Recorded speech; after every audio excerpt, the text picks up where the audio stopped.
As far as my first breakout player is concerned, it is that first round pick from a year ago, Mr. Ricky Pearsall. And of course, obviously, he had a lot of a lot of talk coming out of Florida. He really rose up some draft boards, ultimately be taken in the first round.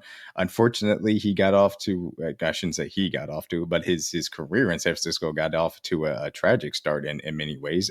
Unfortunately, was the victim of a robbery and got shot in the chest. And fortunately, God bless, was ultimately to get back and work his way back into playing this season or last season, I should say, which is crazy to say after being shot.